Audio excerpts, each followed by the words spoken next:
একে ডিভিসির জলে বানভাসী দক্ষিণবঙ্গের বিস্তীর্ণ এলাকা, অন্যদিকে বাঁকুড়ায় দুকুল ছাপিয়ে বইছে শালী নদী। নদীর জলে থই থই সোনামুখের বিস্তীর্ণ এলাকা। যে ছবি আপনারা দেখছেন, রাস্তাঘাট ডুবেছে, বাড়িঘর ডুবেছে, একেবারে নদীর জলে থই থই পরিস্থিতি। সোনামুখের বিস্তীর্ণ এলাকা জুড়ে কোমর জল ঠেলেই ঝুঁকে যাতায়াত করতে হচ্ছে এলাকাবাসীদের। প্রতিনিধি দেবব্রত এই মুহূর্তে আমাদের সঙ্গে রয়েছেন। দেবব্রত, এলাকাবাসীরা কিভাবে এই পরিস্থিতির মোকাবিলা করছেন? প্রশাসনের তরফ থেকে কোনো ব্যবস্থা বা পদক্ষেপ?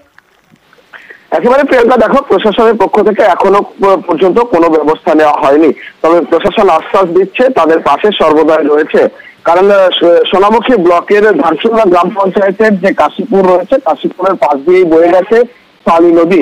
কয়েকদিন টানা বৃষ্টি এবং এর আগেই যে বৃষ্টি ছিল সেই বৃষ্টিতেই শালী নদীর ওপরে জল ছিল, তার উপর আবার কয়েকদিন ধরে বৃষ্টি হচ্ছে, যার জেরে কিন্তু ফুলে ফেঁপে উঠেছে শালী নদী। আর যার পরেই বিপদসীমার ওপর দিয়ে বইছে শালী নদীর জল, এবং জল উঠছে রাস্তার ওপরে, রীতিমতো কোমর জল। সেখান দিয়েই কিন্তু জীবনের ঝুঁকি নিয়ে এলাকার মানুষ পারাপার করছে। এলাকার মানুষ দাবি করছে এই নিচু এলাকা উঁচু করা হোক, কিংবা এখানে একটি কংক্রিটের ব্রিজ তৈরি করে দেওয়া হোক। না হলে এলাকার মানুষের ব্যাপক সমস্যা হচ্ছে, কারণ কাশীপুর সহ বেশ কয়েকটি গ্রামের মানুষজন একেবারে দুর্ভোগে রয়েছে। তাদের দাবি প্রশাসন তাদের সাহায্য করুক। প্রিয়াঙ্কা, বেশ বেরোতে পাওয়া যাচ্ছে নি, পারাপার হচ্ছে আপনার এক কমর জল। মোটর সাইকেল আপনার ইঞ্জিন ডুবে যাচ্ছে, সাইকেল কাঁধে করে নিয়ে যেতে হচ্ছে বা যেতে পারছে না। ঘুরে যেতে হলো আপনার মোটামুটি কম করে 40-50 কিলোমিটার ঘুরে যেতে হবে। ব্রিজ হয়ে গেলে ভালো হয়।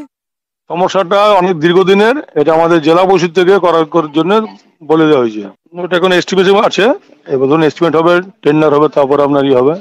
এটা জেড বি করতে করবে।